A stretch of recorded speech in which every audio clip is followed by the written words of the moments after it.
Walter Murphy, Ed Shermer, Theodore Shapiro, and Danny Elfman. These are all clients of mine and people that I've worked with quite closely setting up their systems.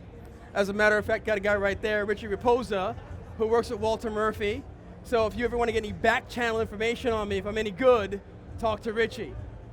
But we've learned certain things from working with each and every one of these composers, not only what their workflow is and how to make their sort of workflow better, or at least tailor the tools to work with their workflow, but also taking best practices from looking at over 100 studios collectively at Composer Tech. There are about 6 of us. Collectively looking at over 100 studios around the world, we've been able to get best practices from all of those and leverage that to make people's lives easier. So during this presentation, we're going to look at DP sequences from each of these composers, listen to their music, and then also talk about some of the principles that were employed to build their templates and hopefully make them happy customers. So the first person is going to be Ed Shermer. Ed Shermer has been with DP since the very beginning. And from him, why he chose DP is that it was really the most musical of DAWs. And as a composer, as a musician, it was one that he felt most intuitively comfortable with.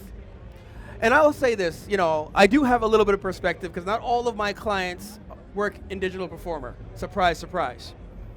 Pro Tools, Cubase, Logic, and DP, the big 4.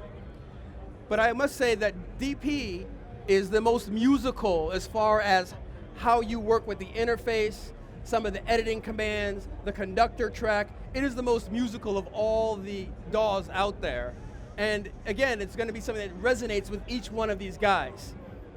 Second thing is, with Ed in particular, he actually uses Digital Performer for everything, from sketching to recording his live sessions and his musicians at his studio, to the final mix, from kit and caboodle. He is basically in Digital Performer, which is somewhat unique, but he yet again shows the versatility and the power. He could afford Pro Tools if he wants to. He actually has a Pro Tools set up in his studio, but he decides he likes doing all of his mixing and everything directly in DP, and it sounds great. So we're going to take a look at one of Ed's sessions here, and we're going to see what sort of principles we can grab from that. Let's see if I can find open Digital Performer, 912. I'm not doing the beta ones, so, all right. So we're taking a look at his sequence here. Now, how many of you are familiar with the concept of chunks in DP? We'll talk about chunks. There we go. Okay, good. Good number of people. So you can think of a chunk, for those of you who are new to this idea of chunks. You can think of chunks as a sequence, a distinct sequence within a larger project.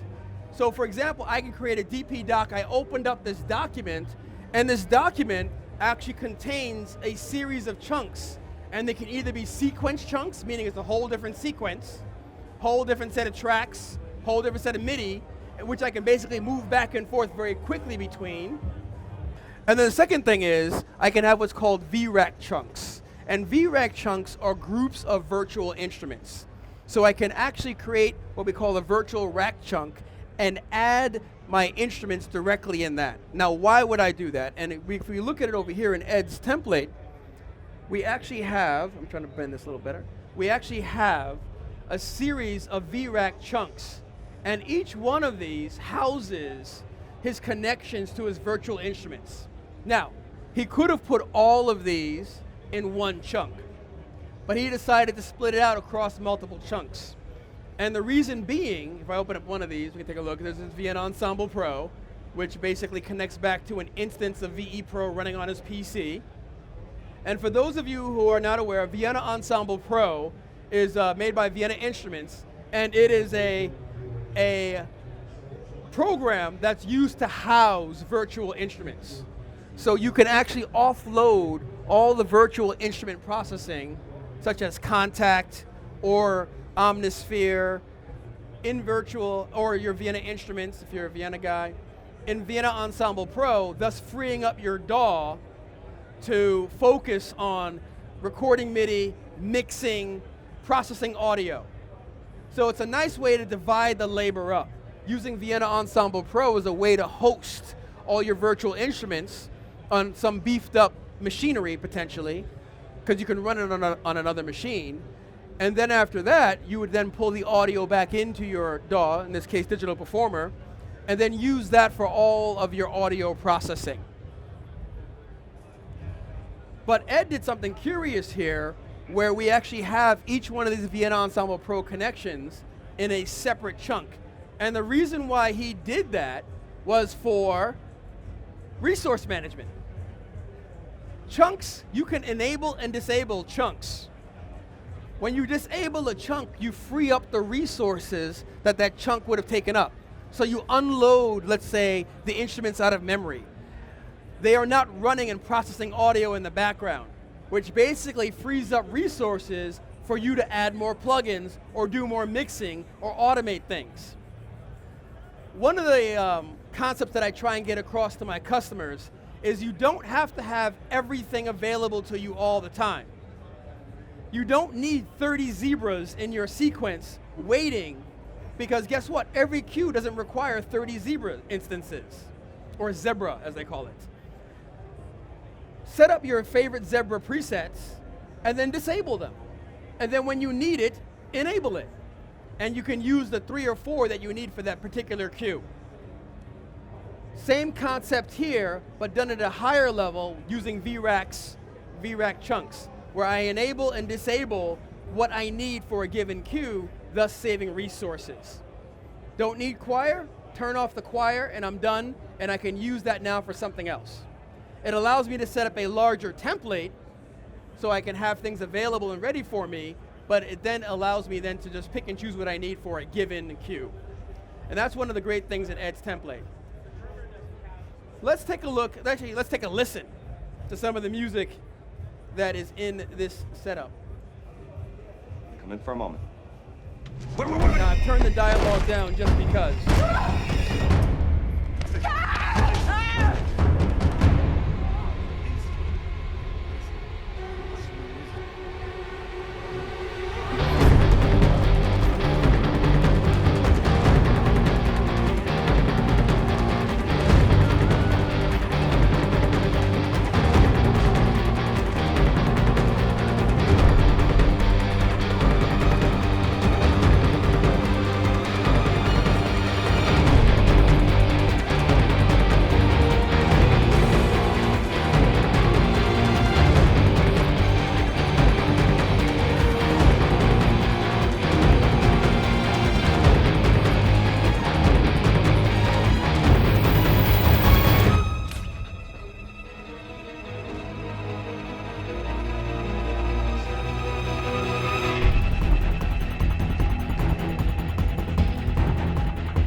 Big finish by Ed Shermer. Next person we're going to take a look at is Danny Elfman. Now, Danny's been a client for the past maybe year and a half. This is a relatively new client. Danny has 5 studios that he actually rotates around. 3 for his own writing pleasure in various locations, and then another one for printing stems, mixed stems. So it's actually a double wide MADI system. He can transfer 128 tracks from his DP sessions over into Pro Tools in one pass. And then the last one is an assistant rig for doing editing and things like that. Now, when we asked Danny why DP, it was chunks, chunks, and more chunks. You know, the ability to be able to quickly bounce back and forth between these sequence files in one DP dock, whether it be different versions of sequences, or whether it be alternate mix, or potentially an entire movie or project in one DP file. He likes the flexibility of having all of that. Now, let's take a look at one of Danny's sequences, and we're going to be looking specifically at the routing and how he's set up for doing what we call laybacks or printing stems directly in DP, and how he actually has a few things set up for mixing in DP. So first thing you're going to notice with Danny is that he has a lot of tracks. If we basically quickly go through this, I mean, he likes to set up and have so many sounds available at his fingertips. This is just his legato strings that he wants to have from all his different libraries. So one of the key things for us was organizing all of this in folders, so anyone could have a prayer to try and navigate through this and seeing exactly, get to what you need to when you need to get to it. So, again, behind all of this, we have Vienna Ensemble Pro, and that sits in one of these V-racks back here. Now, we have 6 instances or 7 instances that are all connected to all of his Vienna Ensemble Pro stuff running on a PC. And we have sort of one mega PC running his entire template. Now, these VE Pros, through buses, send their audio back into the sequence chunk here. The sequence chunk routes then the audio from Vienna Ensemble Pro, these returns here, everything from all of our strings and winds, brass, choir, etc., into buses that then go into these stem audio tracks. So within DP, we're able to group and bus the returns so that we can lay back all of these audio tracks in one fell swoop, in one pass, which saves them a ton of time.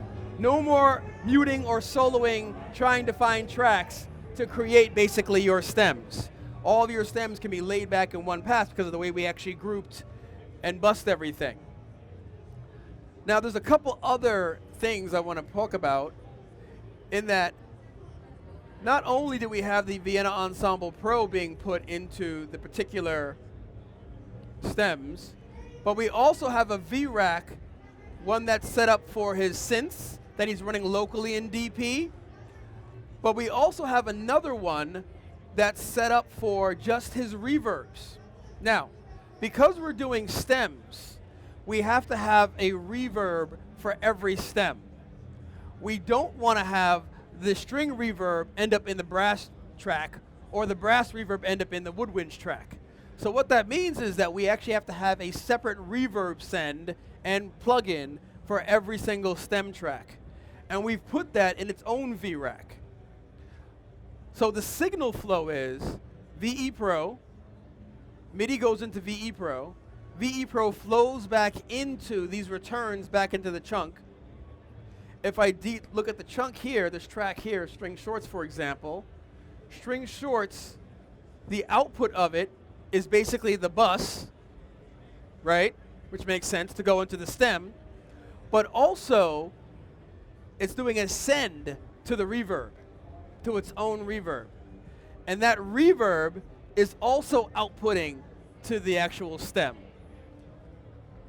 So that, now the great thing about this is now you have individual control of how much reverb you want per stem, and the right reverb ends up in the right area. Now Danny also has an artist mix, which is a, that Euphonics 8-fader console almost that connects basically with DP, and DP has great support for the Euphonics line of products. But Danny wanted to be able to quickly mix his music at these sort of higher food group levels, mix a little bit more strings or a little more brass or a little more woodwinds. So what we did is we gave him this artist mix folder, and since it's at the top of the sequence, these show up automatically on the artist mix. And each one of these tracks is in a group with the corresponding VE Pro returns. So even though there's no audio running through this string track, there's an auxiliary track, no audio running through it, this strings, that's put in the same group as all these string tracks. And what that allows him to do is grab one fader and control the volume returned of all these string tracks. It also allows him to grab a knob and adjust the amount of reverb that's being sent as a group from these string tracks to the actual reverb itself. So he has a quick and dirty way to get a rough mix of what he's looking for. And that's great in playbacks. Playing back with the director, oh, can we bring the strings down? No problem. Bring it down a little bit, no problem. As opposed to hunt and pecking, looking for all the string tracks, trying to group them on the fly and pull them down. It's already pre-done by using basically group features in DP. Thought that was pretty clever. It made the man pretty happy. So, again, using the V-Racks, we're able to group our Vienna Ensemble Pro, group our reverbs, and then using routing and busing in DP and group functionality in DP, we're able to mix, print all of our stems, and then create nice handles for dealing with volumes and effect sends for those stems as well. I got a couple nods out there, so somebody got it. All right. Next guy we're going to take a look at, my buddy Walter Murphy. So Walter Murphy, anybody ever seen Family Guy? That's the man. All the great music behind Family Guy, that's Walter Murphy. Really close collaborator with Seth MacFarlane. So, also, you guys know that song? Well, it was a little bit of Beethoven, right? A little bit of Beethoven. That was Walter Murphy. All right? I've seen the gold record in his bathroom. So he's been around for a while. Basically, back in the 80s, started with this whole thing with DP. And again, theme again for him, chunks. Chunks, the ability to be able to switch back and forth, especially on the scoring stage, be able to see what's going on quickly from cue to cue. That's been a lifesaver for him. And also, big thing for him is, hey, he's been in DP since the 80s. It's done everything that he needs. It's now just an extension of who he is, and he's super fast, and he's never had a need to leave. So it's worked for him from, so many disparate projects that the guy's worked on. This system has worked for him. Now, Walter's a little different in that he has decided with him set up that he wanted to actually go all the way with DP. So instead of using Vienna Ensemble Pro on the back end to host his instruments, he uses another instance of DP. So let's take a look at that for a second. So if you take a look here, instead of actually having connections to instruments, we actually have connections to MIDI. And he uses MIDI over LAN to send MIDI data to another Mac Pro that basically just hosts one big DP session with all of his virtual instruments in that. And then he uses Mo2 hardware to send that audio over ADAT to his digital console. And then from the digital console can mix it down back into a track in his main sequence to get his 2 stereo mix. Did I get that right, Richie? Okay, great. So, it's flexible. You can use DP as your host for all your virtual instruments on another machine, and there is technology like MIDI over LAN and good old hardware interfaces to be able to keep it working. So again, shows the versatility of Digital Performer. Let's listen to a little music from Mr. Murphy.